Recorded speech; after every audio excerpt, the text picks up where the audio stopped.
Pre-1933 gold. Surprises from the 1987 Red Book.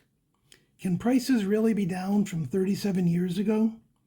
In a recent video, I compared gold coin prices from the 1966 to the 2024 Red Book. Not too surprising, everything was up in price, often by a factor of tenfold or more. Now, looking at the 1987 Red Book, some prices are actually down in 2024. What is going on? This is Coins Rock. Stay tuned as I explain. At a recent Coin Club auction, I purchased two old Red Books, a 1966, which was the subject of a previous video, and a 1987, which we are talking about today. Contrary to popular belief, not all gold coins are priced higher today than in 1987. For a historical perspective, gold in 1987 was $447 an ounce, and silver closed at $670 an ounce. The two major third-party grading services, PCGS and NGC, had only recently started, though neither was yet widely used. CAC, eBay, and the internet were still decades away. The Red Book was now using the Sheldon scale for grading. In the late 1980s was a booming time for the coin hobby. It was also still a simpler time for the hobby. Now let's look at some actual examples of coin prices. Starting with the 1852 $1 gold piece.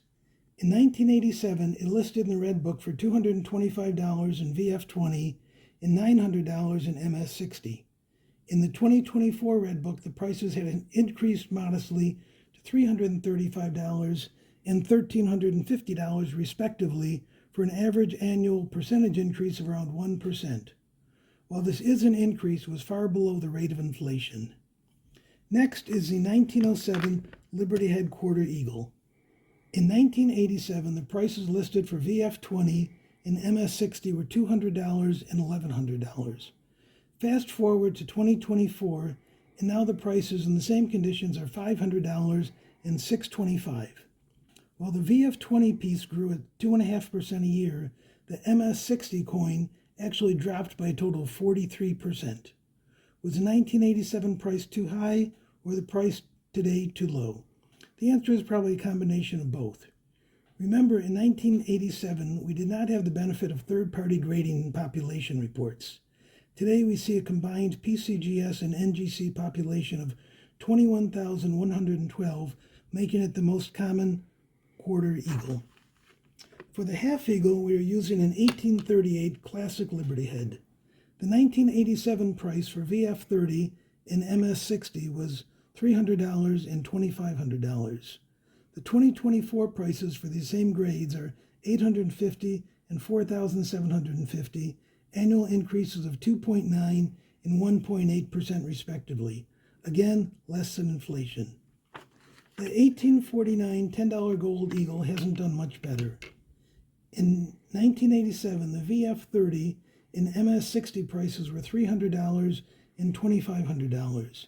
In 2024, the prices for these grades were $1,200 and $3,750 for annual increases of 3.8% and 1.2% respectively.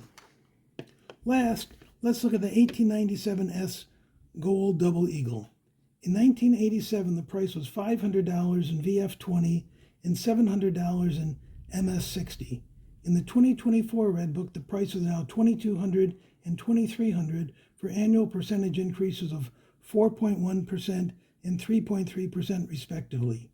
By the way, with the recent run-up in the price of gold, the Red Book prices are outdated. The current melt value is around $2,300, and the PCGS price guide, which is updated daily, lists it in VF20 at $2,410 and MS60 at $2,575. Still fairly modest premiums. If you are surprised by how little gold coins have actually increased in the past 37 years, you are not alone. After all, gold has long been touted as a great inflation hedge. By the way, gold itself during the same period was up an average of 4.2% per year.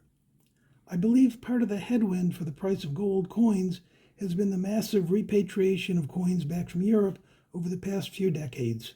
The amount of coins was overwhelming collectors, and numismatic premiums were driven down. Regardless, I believe that moving forward, for a lot of reasons, gold and gold coin prices should perform well, but that's just my opinion and not a guarantee. This has been Coins Rock. Thanks for watching. If you found this video helpful, please subscribe, like, and comment.